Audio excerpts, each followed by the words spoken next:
Le collectif antinucléaire des Bouches-du-Rhône vous présente sa demi-heure radioactive de contre-propagande sur le nucléaire. Vous êtes bien sur Radio Galère dans la demi-heure radioactive, émission animée par le collectif antinucléaire des Bouches-du-Rhône, les 2e et 4e mardis du mois en direct à 14h15. Nous considérons que nous sommes tous et toutes les cobayes de l'industrie nucléaire et que nous sommes tous et toutes les victimes potentielles d'une prochaine catastrophe. C'est pourquoi nous pensons que nous n'avons pas d'autre choix que de s'informer et d'agir, et c'est ce que nous nous efforçons de faire ici, depuis 2011. Alors aujourd'hui, à première vue, on va pas parler d'un sujet qui n'a pas grand-chose à voir avec le nucléaire, mais on va voir que, allez, on va dire que ça fait partie du même monde. Donc on va parler du compteur Linky. On est avec Nicolas Bérard, qui est journaliste à l'Âge de Fer et qui est auteur de l'ouvrage Sexy Linky, pour voir le vrai visage du nouveau compteur électrique Linky sans se faire enfumer par ERDF, paru aux passagers clandestins. Ça coûte 4 € et on vous le recommande chaudement. Je redonnerai les références à la fin de l'émission. Bonjour Nicolas. Bonjour. Merci d'être avec nous à Radio Galère, fin juillet, pendant les vacances. On va rediffuser cette émission en septembre pour enfoncer le clou. Alors, c'est quoi un compteur Linky ? On va commencer simplement par ça. C'est ce que Enedis s'appelle un compteur intelligent. Ah, donc, alors attends, on va déjà commencer par... Alors, peut-être expliquer qui est Enedis. Enedis, c'est donc le distributeur d'électricité. C'est pas le fournisseur, c'est celui qui s'occupe d'acheminer l'électricité jusqu'à nos logements. Donc c'est ceux qui s'appelaient ERDF auparavant. D'accord. Ils ont changé de nom.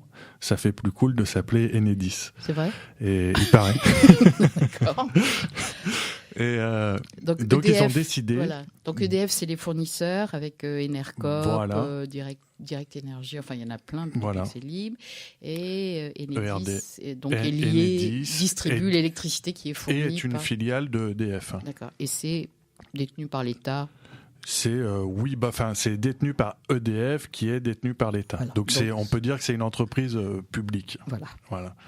Bon, alors ils ont décidé de changer l'ensemble de nos compteurs électriques. Donc c'est 35 millions de compteurs sur tout le pays, pour les remplacer par des compteurs qu'ils appellent intelligents. Alors pourquoi ils appellent ces compteurs intelligents ? Parce que c'est des compteurs qui sont capables de récolter tout un tas d'informations sur le réseau de façon générale, mais aussi chez chacun d'entre nous. Donc ces compteurs-là sont censés leur permettre de mieux gérer le réseau, c'est le discours officiel, donc de nous faire réaliser des économies d'énergie et de mieux intégrer les énergies renouvelables et donc de favoriser la transition énergétique. Ça, c'est le discours purement officiel. On va prendre point par point toutes ces choses-là. Comment ça marche ? Qu'est-ce qu'il a de différent ? Concrètement, comment ça nous... Alors en fait, ils vont injecter un courant CPL, donc c'est un deuxième courant en fait qui s'ajoute au premier, celui qui nous permet d'allumer nos lumières, etc. Ouais. Et ce CPL, justement, son rôle, c'est de récolter tout un tas d'informations sur le réseau. Donc, le bon côté de l'affaire, on va dire, c'est que effectivement, s'il y a une panne, ce CPL-là pourra envoyer un signal à Enedis et dire il y a une panne dans tel logement. D'accord. Voilà. Mais évidemment, il récupère pas que ça comme information. Ouais. Et ça va beaucoup plus loin. Et après, quand il y a, le courant porteur en ligne, il va au compteur électrique, qui lui-même, comment il retransmet les infos à... Alors en fait, il y a effectivement ce CPL qui passe dans l'ensemble des fils électriques du logement. Ouais. Ensuite, ça retourne au compteur. Le compteur, lui, l'envoie jusqu'à un concentrateur. Alors les concentrateurs, je crois qu'il y a à peu près un concentrateur pour 200 compteurs. Ouais. Voilà, c'est placé dans les tableaux électriques qu'on voit à Dans chaque les coin rues, de rue. ouais, Voilà. ouais. Normalement, ils sont placés là. Et ces concentrateurs-là envoient toutes les informations à un data center, donc un centre de collecte données. d'informations, On de va se faire données. engueuler Voilà. si on utilise des mots anglais, ouais. Et donc communique par les ondes GSM, par les mêmes ondes que la téléphonie mobile. T'as une idée de combien de concentrateurs il va y avoir, combien ça... Je crois que c'est 700 000 concentrateurs à travers le pays. Donc c'est l'équivalent effectivement de 700 000 téléphones portables en fonctionnement quasi constant tout au long de la journée, qui vont être disséminés sur l'ensemble du territoire. Qu'on peut pas débrancher. Donc les électro-hypersensibles, par exemple, n'auront plus enfin, les zones blanches n'existeront plus a priori, quoi. D'accord. Et ces trucs-là, c'est aussi, donc ça veut dire une augmentation d'antennes relais, je suppose. Oui, c'est ça. Ça participe à épaissir ce brouillard. Alors le Enedis se défend en disant oui, mais il y a déjà tellement de téléphones, et puis il y a les radios, et puis il y a tout un tas d'ondes. Mais d'accord, mais ça participe à renforcer ce brouillard. Or, on sait qu'on n'en a pas besoin, puisqu'il y a de plus en plus de personnes qui souffrent d'électrosensibilité, que au fil des mois et des années, même le discours officiel change et il commence tout doucement, timidement à reconnaître que peut-être éventuellement les ondes auraient un impact sur la santé. Bon, il y a des recherches indépendantes qui le prouvent plus clairement. Mais même le discours officiel est obligé de reconnaître, par exemple, aujourd'hui, alors qu'on nous disait avant que les téléphones portables n'avaient aucun impact sur la santé, aujourd'hui on nous dit que de ne pas donner de téléphone portable aux enfants de moins de 15 ans, que si les mineurs utilisent un téléphone portable, faut qu'ils utilisent des oreillettes. Donc c'est bien que même les autorités sanitaires reconnaissent qu'il y a quand même un danger avec ces ondes. Alors on va parler des effets sanitaires, parce que quand même ça c'est le gros. Tu nous parles d'enfumage dans ton titre, ça c'est le premier gros enfumage, c'est-à-dire qu'en fait, comme tu le dis, pour les autorités il n'y a pas de problème. Hein. Ségolène Royal nous a expliqué qu'il n'y avait aucun danger. Suite à une étude qui avait été réalisée par le CRIREM. Vas-y, tu peux nous en parler un peu de ça? Oui, en fait, il y a une députée écologiste qui a posé la Veil, question. C'est ça. Ouais. Qui a posé la question de savoir. On va installer ces compteurs chez l'ensemble des foyers français, donc 35 millions de compteurs. Est-ce qu'on a fait des études sérieuses avant de réaliser cette opération pour prouver l'innocuité du dispositif? Et la réponse de Ségolène Royal a été de dire oui, on a fait réaliser une étude par le CRIREM, donc qui est un centre de recherche indépendant, et c'est vrai que c'est un centre de recherche indépendant, et le CRIREM a dit qu'il n'y avait aucun problème avec le Linky.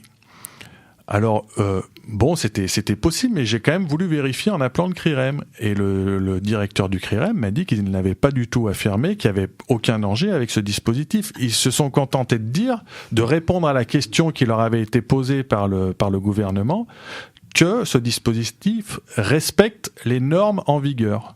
Le problème, c'est que ces normes ne signifient rien. Les fameuses normes. Ça, on a l'habitude dans le monde nucléaire d'avoir des normes. Alors nous, on sait que ce sont des normes techniques, mais que ça n'a strictement... on établit des normes selon la possibilité des industriels et pas du tout pour protéger les gens de la radioactivité. Mais je suppose, et nous savons que c'est la même chose pour les ondes. Oui, alors ces normes, elles sont édictées par qui ? D'abord. Elles sont édictées par des scientifiques qui sont quasiment tout le temps en conflit d'intérêts avec les industries des nouvelles technologies ou de la téléphonie mobile. Et donc, c'est des normes qui ont pour seul mérite d'exister, je dirais, mais qui ne protègent nullement le citoyen. L'association Robin des Bois explique très bien ça. Ils expliquent que les normes en vigueur, en fait, c'est comme si on nous interdisait de rouler à plus de 800 km/h sur l'autoroute. Voilà, donc effectivement, on ne dépassera pas la limitation de vitesse, mais en fait parce que cette limitation est tellement haute qu'il n'y a aucun risque qu'on la dépasse. Et donc les normes actuellement sont tellement hautes qu'elles sont surtout faites pour rassurer le citoyen, sans surtout gêner les industriels dans leurs projets. Les industriels ne pourront jamais dépasser ces normes en vigueur, ou alors il faudrait vraiment qu'ils le fassent exprès. Ça, c'est l'histoire de la négation des faibles doses aussi. Hein, c'est-à-dire qu'on nie le fait que faible dose, le cumul des faibles doses, ça fait des grosses doses, quoi. Alors il y a vraiment ça avec les ondes aussi, parce que actuellement les normes ont été fixées par rapport au risque thermique. Donc le risque thermique, comme son nom l'indique, c'est vraiment un risque de... c'est comme Hiroshima avec les gens qui ont brûlé. Quand on a un téléphone portable pendant 1 heure contre l'oreille, on se rend bien compte qu'on a l'oreille brûlante au bout d'un moment et même le cerveau en compote. Et donc, ces normes ne prennent en compte que ce risque-là thermique. Mais il y a d'autres risques dont parlent les scientifiques. C'est-à-dire que il y a l'exposition très faible mais constante. Et avec le Linky, on est dans ce cas-là. Parce que le Linky, on peut pas le débrancher. Le CPL, qui émet un champ magnétique sur l'ensemble du réseau électrique, fonctionne de façon continue dans le logement. Indébranchable. Oui, on est sans voix. Hein, voilà. Bon, alors ça, c'est déjà peut-être la première petite raison. Bon, je voulais juste rajouter qu'à partir du moment où il y a une norme, c'est qu'il y a forcément un danger, hein, parce que s'il n'y avait pas de danger, comme il n'y a pas de norme. Voilà. T'as pas de norme pour manger une tomate bio normalement, si tout se passe bien. Ok, bon, ça c'est le premier. Évidemment, oui, c'est le premier gros mensonge. Hein. C'est le premier gros mensonge, ça ne fait rien. Et alors il y a des rapports, je voudrais juste en citer un là, qui est sorti, qui était sorti l'année dernière. Donc il y a une révision là, je vais juste vous dire ce que ça nous explique en fait. Alors ce rapport il a été fait par l'Agence nationale de sécurité sanitaire, alimentation, environnement, travail, payé par nos impôts. Hein.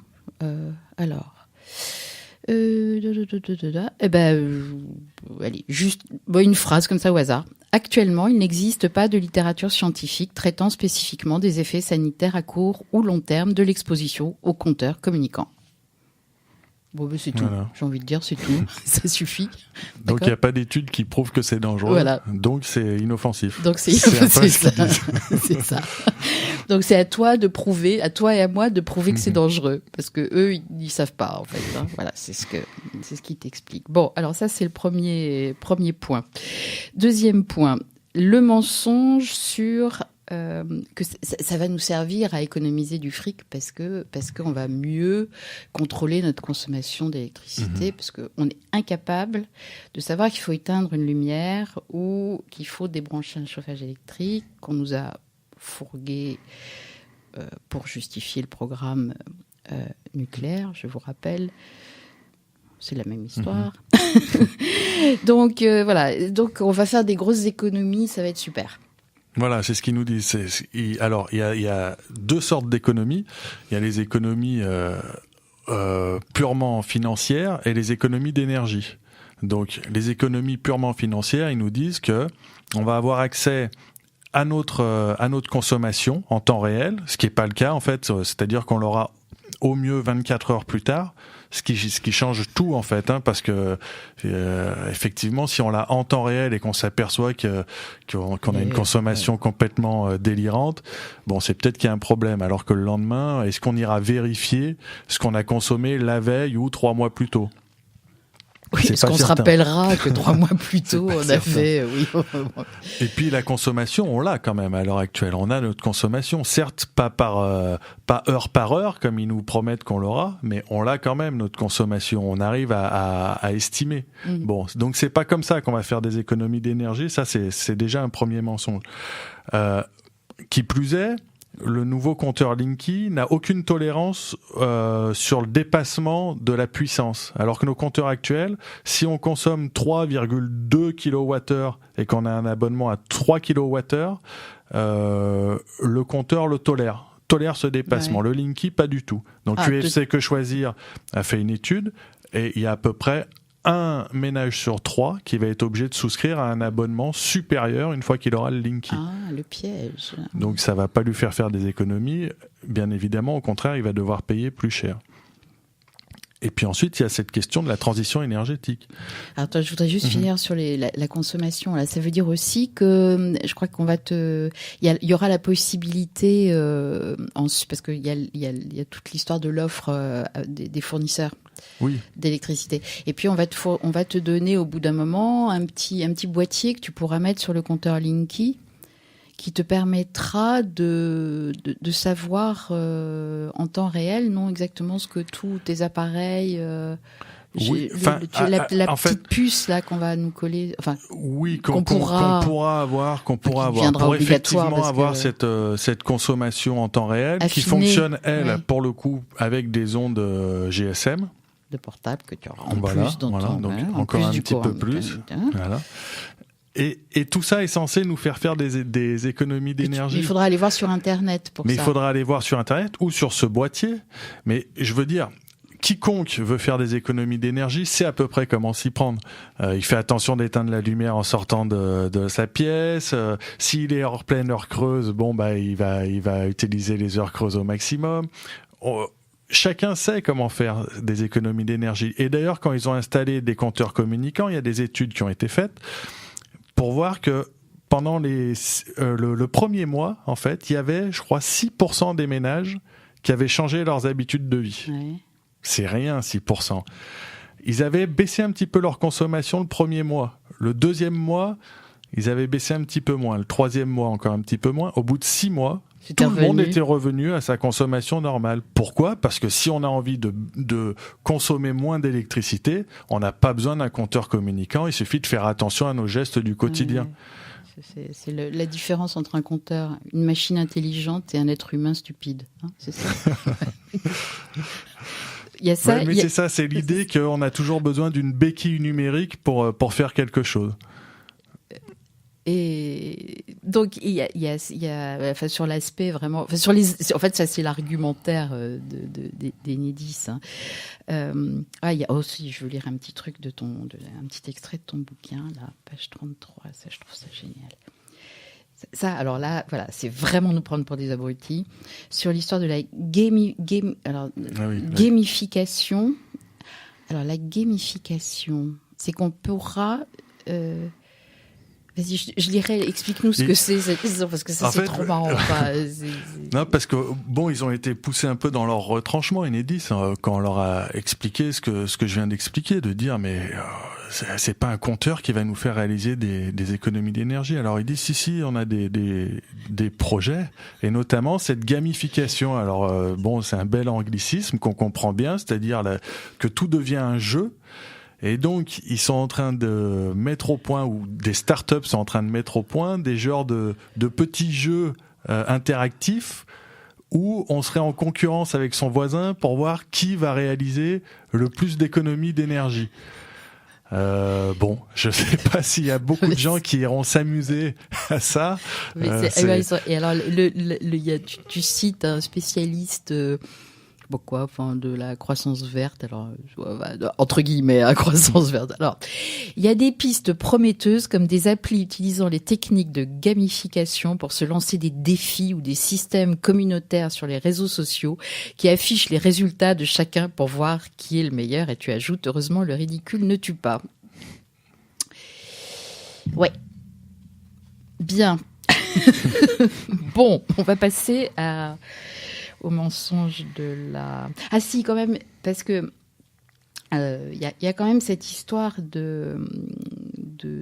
avant d'entamer l'histoire du big data, là, les données, que c'est aussi un moyen pour Enedis de déterminer des profils de consommateurs. Puisqu'on connaîtra nos habitudes, on saura si on est tout seul, pas tout seul, machin, etc., afin de proposer aux fournisseurs d'électricité, éventuellement, je te laisse le soin de... Mais c'est l'idée d'individualiser tout, et de connaître effectivement nos habitudes de vie, qu'on devra... Alors, on nous dit actuellement qu'on ne sera pas obligé de donner ces données, de les communiquer aux fournisseurs d'électricité. Mais le fournisseur d'électricité, qu'est-ce qui va se passer quand on va lui dire voilà quelle offre vous pouvez me faire? Il va dire ça dépend de vos habitudes de vie, libérez vos données et je vous ferai une offre en fonction de ça. Ça, c'est joué d'avance, ça va se passer comme ça, même si on nous dit l'inverse. Ce qui veut dire que les fournisseurs d'électricité, on va se retrouver de la même manière qu'on a connu ça avec les téléphones portables, avec une espèce de jungle tarifaire où il sera impossible de savoir quelle est la meilleure offre. Donc en fait, le but au final, c'est de nous plumer au maximum, quoi. Voilà. Oui, parce qu'une fois, c'est comme les téléphones, une fois que tu as souscrit à une offre, peut-être que l'année suivante, comme tu refais pas le tour de tout le monde pour savoir si c'est mieux de prendre Bouygues, machin, etc., tu te retrouves avec un truc obsolète ou tu payes trop cher. C'est ça. Donc c'est un truc qu'on n'y reconnaîtra avec plus rien. l'électricité, c'est encore plus compliqué. Moi, j'ai fait l'expérience c'était l'année dernière ou il y a 2 ans, je sais plus. Je voulais savoir si c'était intéressant pour moi financièrement le système heure pleine, heure creuse. Ouais. J'ai cherché à savoir, à comparer les deux. Déjà, j'ai jamais eu la réponse. J'ai pas trouvé.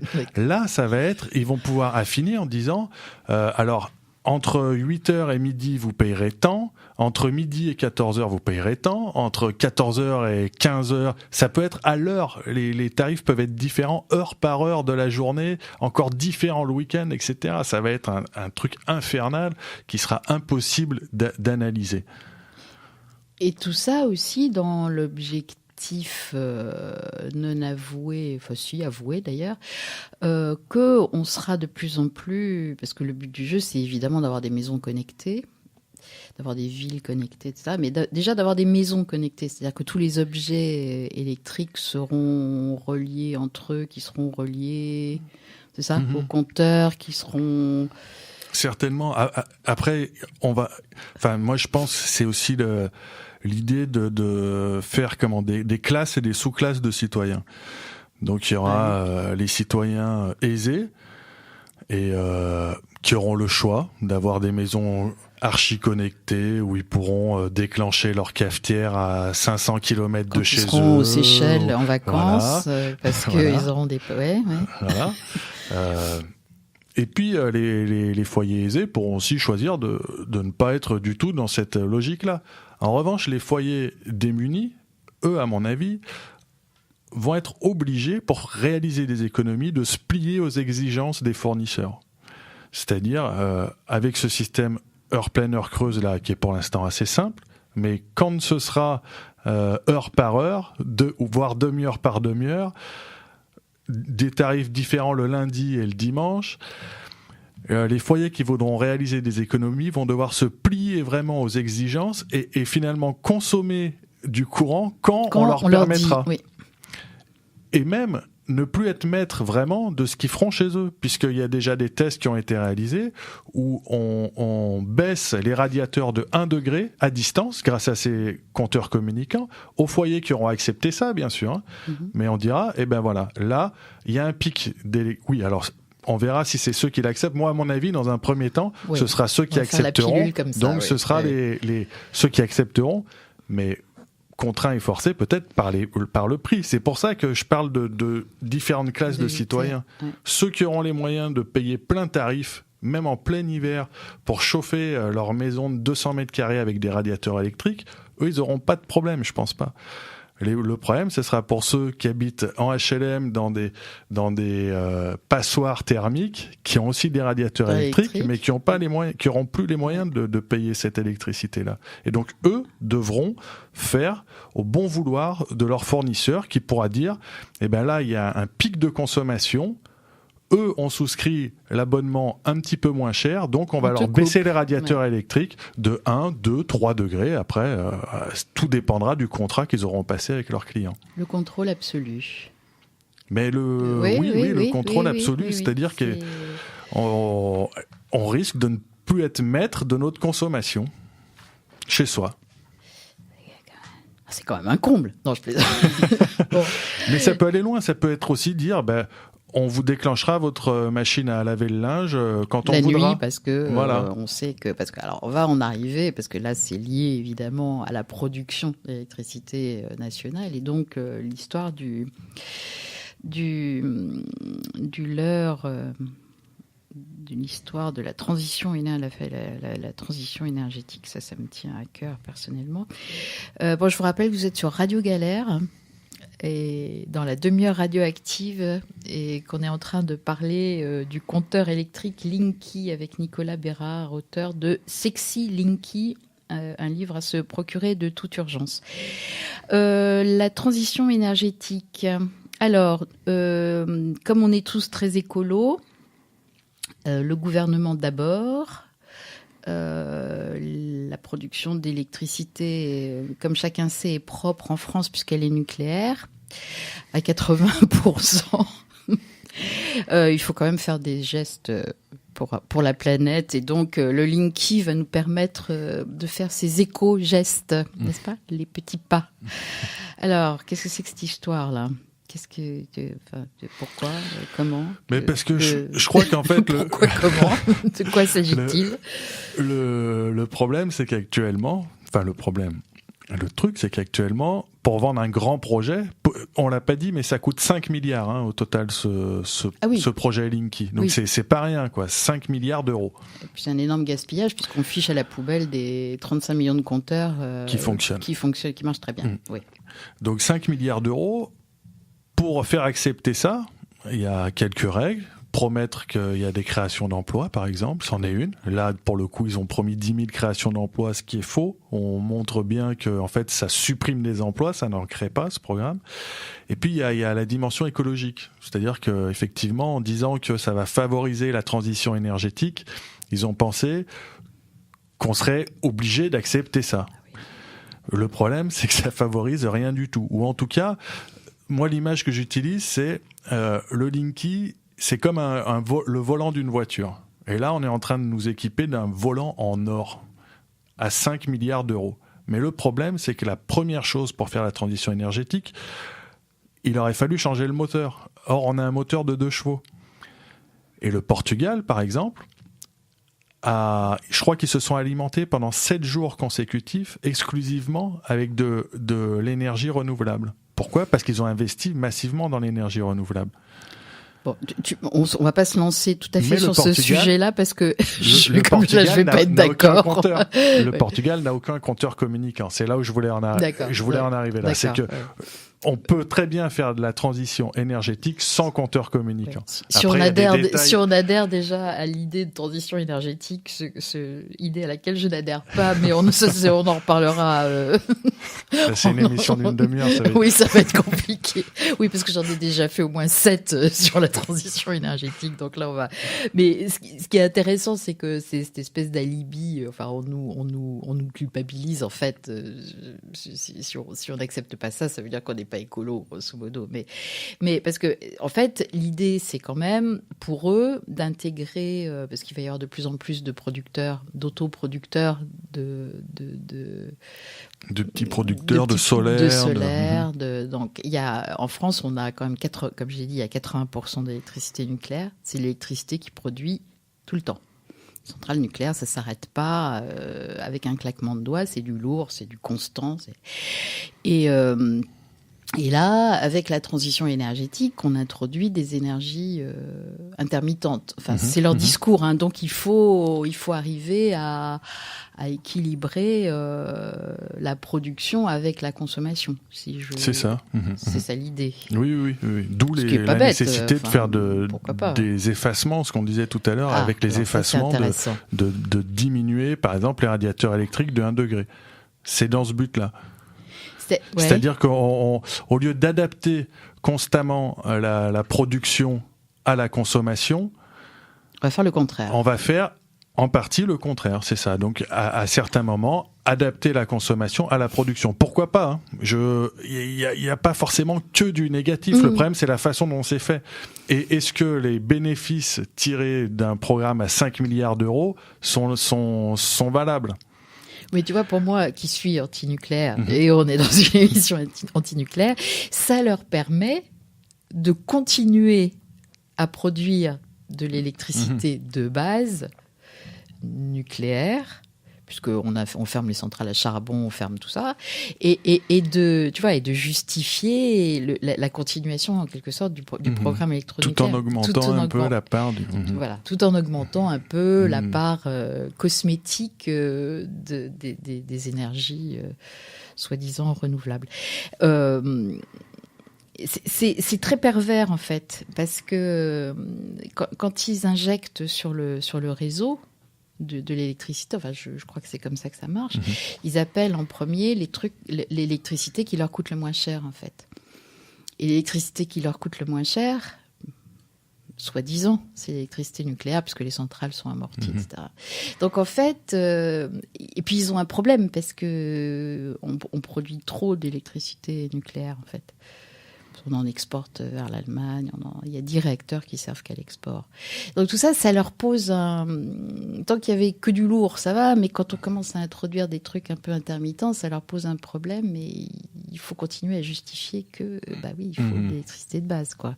Enfin, tu vois un peu ce que je veux dire. Donc en fait... Ce qui est sûr, c'est que ça... En fait, ça leur sert à faire du fric. Ah. Oui. Oui. Ah oui. Ah oui, on Soyons aurait peut-être dû commencer par là. Soyons clairs. Pourquoi ça leur sert à faire du fric ? Comment c'est possible tu vois Il y a le côté électrique et il y a le côté big data, voilà. C'est le nouveau business. C'est quelles sont les immenses multinationales qui se sont créées, les immenses fortunes qui se sont créées à travers le monde ces 20 dernières années, c'est celle du big data. C'est Facebook, Google, Apple, Amazon, voilà. Ça, c'est les principales, mais en fait, c'est toute l'économie qui est en train de se reformer autour de ce marché de la donnée personnelle. Et un géant comme EDF, à travers ERDF, Enedis, donc maintenant, en fait, se lance clairement sur ce grand marché. Et contrairement à ce qu'ils disent, alors quand ils ont lancé le programme, on voyait le directeur du programme Linky de Enedis qui allait sur les plateaux de télé expliquer à quel point il pouvait recueillir une information fine sur notre consommation à l'intérieur de nos foyers. Puis quand il a vu que ça soulevait un tollé, derrière il a dit non, mais c'est pas vrai, on a juste en fait votre courbe de charge, ils appellent ça. Ouais. Mais en étudiant la courbe de charge, effectivement, on recueille un nombre d'informations incroyable parce que chaque objet a une signature numérique. Donc quand on allume sa cafetière sur la courbe de charge, en l'analysant, toi ou moi, on le verra pas. Tu sais combien de café tu bois par jour. Ouais, mais eux pourront le savoir. C'est-à-dire que, ils pourront au moins savoir, en tout cas, qu'on a allumé notre cafetière, parce que il y a une signature. Et donc, en étudiant cette courbe de charge, ils la connaissent, la signature. Ils savent exactement à quelle heure on a utilisé quel objet. Et donc, ça, c'est des données personnelles qui n'ont pas de prix, puisque, on prend l'exemple du café, mais ça veut dire qu'un fournisseur de café va te téléphoner en disant vous buvez tant de café, est-ce que vous avez étudié c'est ça, oui. Alors, ça, c'est le petit exemple bête, mais... Oui, non, mais c'est ça, c'est-à-dire que là, ils font une communication de plus en plus ciblée, c'est pour ça que Facebook explose tous les chiffres en termes de publicité, parce qu'ils arrivent à cibler vraiment individu par individu quel produit il faut lui vendre. Et ça va encore plus loin maintenant, c'est-à-dire qu'en étudiant nos profils, en étudiant nos habitudes de vie, ils arrivent à inventer les produits dont on a, avec des gros guillemets, besoin. Voilà. Et on crée le besoin. Et on crée le besoin après. Voilà. Mais ça, ils savent faire. Ça, c'est exactement le but du jeu, en fait. Ouais. C'est arriver à nous rendre captifs. Alors, mais c'est ce qui se passe avec tous les outils numériques. Au début, on nous les propose gratuitement. C'est super, ça rend un service, c'est de la démocratisation, l'horizontalité, tout le monde communique entre nous, c'est magnifique. Et puis tu te rends compte qu'effectivement, non, c'est les GAFA, les Google, Apple, qui contrôlent absolument tout et qui nous rendent accros en fait. Bien sûr. On devient c'est une addiction ce machin. Et plus on est ferré là, et plus on va se laisser prendre, et plus on va consommer. Et dans ton bouquin, tu cites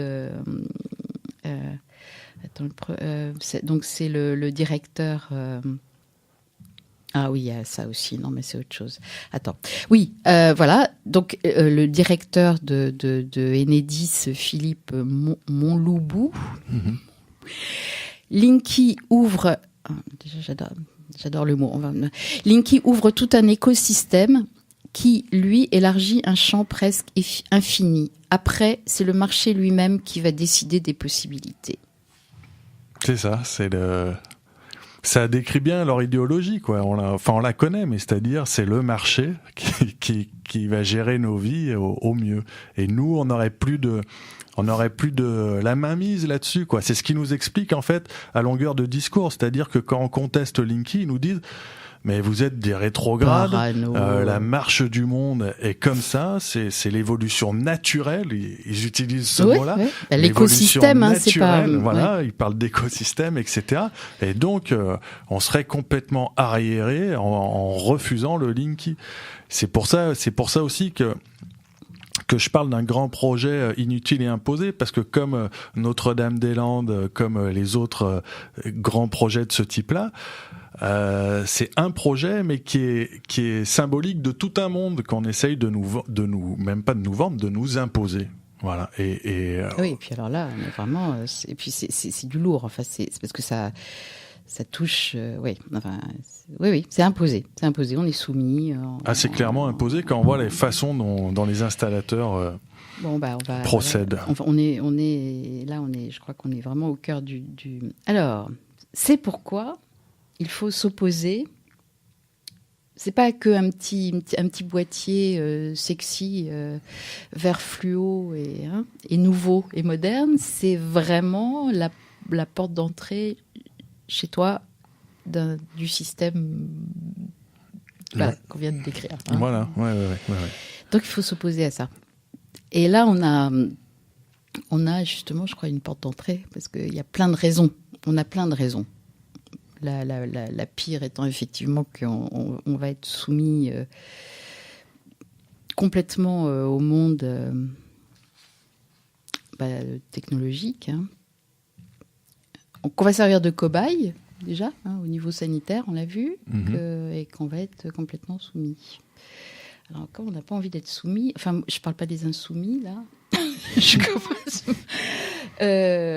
Faut agir. Alors, parce qu'il y a au niveau des, alors il y a plein de choses à faire. Je sais pas, tu veux nous en parler un petit peu de la lutte anti-Linky, comment Pour l'instant, on va dire qu'il y a deux grands niveaux de lutte, quoi. Il y a celui de la commune et le niveau individuel ou entre voisins, quartiers, etc. Celui de la commune, pourquoi il a été mis en avant ? Parce que les compteurs appartiennent aux communes. Donc si le maire prend un arrêté ou si le conseil municipal prend une délibération pour, d'une façon ou d'une autre, empêcher le déploiement du compteur Linky, ça aura forcément une influence. Voilà. Et c'est traîné. Ils sont tous traînés devant les tribunaux. Certaines petites communes, Enedis attaquent les plus petites communes, celles qui ont le moins de moyens, elles les attaquent devant les tribunaux, effectivement. Mais on n'a encore eu aucun jugement sur le fond. Pour l'instant, il y a eu des jugements référés. Ouais. Voilà. Bon, à voir si ça marche ou pas. Mais de toute façon, c'est déjà un moyen, ne serait-ce que symbolique, de montrer qu'une partie de la population est opposée à cet objet. Et que les communes ont quand même leur mot à dire, parce qu'ils ont été dépossédés de beaucoup de choses. Et puis c'est un moyen aussi d'alerter la population à l'échelle d'une commune. Il y a des maires qui ont envoyé des lettres à tous leurs administrés, qui ont organisé des réunions publiques, etc. Donc c'est aussi un moyen de sensibilisation. Et puis après il y a le moyen individuel. Alors il y a différentes choses à faire qui sont recommandées d'être faites. Par exemple, envoyer une lettre recommandée à Enedis et au maire pour signifier qu'on refuse ce compteur. Ça n'empêche pas, pour l'instant, a priori, ça n'empêche pas Enedis d'envoyer ses installateurs, mais ça peut quand même poser des jalons si derrière la justice permet en effet à chaque citoyen de refuser le compteur de façon individuelle. Vous pourrez dire derrière, moi j'avais signifié que je voulais pas du compteur et ils me l'ont installé quand même. Voilà. Autrement, c'est qui ne dit mot consent. Hein. Voilà. Ça coûte pas très cher d'envoyer un recommandé. Ça peut toujours servir. Donc voilà. Et puis après, il y a la méthode physique, quoi, c'est-à-dire de s'interposer entre le. Mais encore faut-il être présent sur place. Oui, donc il y a des quartiers qui s'organisent effectivement pour que s'ils repèrent un installateur de compteurs Linky, ils préviennent les autres et que les habitants reviennent pour s'interposer. Voilà. On en est à de la guérilla de proximité, mais pourquoi pas, c'est intéressant. Oui. Moi, je trouve que ce qui est intéressant, il y a la partie légaliste qui est menée, qu'il y a des cabinets d'avocats, ceux qui veulent des modèles de lettres à envoyer en trouveront très facilement sur Internet. Certains avocats en ont rédigé, etc. Il y a des procès en cours, il y a cette partie-là. Et puis, avant même d'attendre de savoir si on a le droit de s'opposer d'un point de vue légal à ce compteur, il faut savoir que cette contestation est légitime. Oui. On a le droit, c'est un compteur qui va recueillir des informations chez nous. J'ai entendu un chercheur il y a pas longtemps qui expliquait qu'en analysant la courbe de charge, il pouvait même savoir quelle chaîne de télévision on était en train de regarder, pour ceux qui ont la télévision. C'est vous dire quand même le niveau d'information qu'ils arrivent à avoir dans nos foyers. Donc, la contestation, on verra si elle est légale, mais en tout cas, elle est légitime. Donc, je pense que chacun peut la mener. Bien, alors ça me fait un lien magnifique avec comment il faut faire. Donc, alors à Marseille, il y a il y a des collectifs selon le quartier où vous habitez. Donc, je peux vous donner l'adresse mail pour le centre de Marseille, et selon là où vous habitez, on vous redirigera vers les collectifs. Donc, vous pouvez envoyer un mail à anti-Linky Marseille Centre yahoo.com. Marseille, qu'est-ce que j'ai dit? Anti-Linky Marseille Centre @yahoo.com, ou téléphoner à Radio Galère qui vous voilà. De toute façon, on va mettre cette émission sur notre chaîne YouTube, donc la chaîne du collectif Antinucléaire 13. Il faut s'organiser, il faut être plusieurs, tout seul on n'y arrivera pas. Quand on se retrouve face au rouleau compresseur de Enedis et des gens qui viennent installer, qui vous menacent, parce qu'ils sont des méthodes terribles, pas sympas du tout, qui vous menacent, voilà. Donc il faut être plusieurs à s'opposer, il faut s'unir. C'est aussi une occasion de faire des choses ensemble. Entre voisins, c'est pas mal pour la bonne cause. Je vous recommande donc la lecture de Sexy Linky par Nicolas Bérard. Ça coûte 4 €. Le passager clandestin dans toutes les bonnes librairies. Autrement, il y a des sites, si vous voulez vous informer. Il y a le site de Prix Artem sur les questions de santé. Il y a le site de ceux qui ont commencé l'opposition à Linky, c'est Refus Linky Gaspard, mais vous trouverez très facilement sur voilà. Et à Marseille, on a fait un modèle de lettres à envoyer. Donc vous retrouverez, on a un blog qui est pas très fourni, mais appel à blogueurs pour nous aider à mettre ça à jour.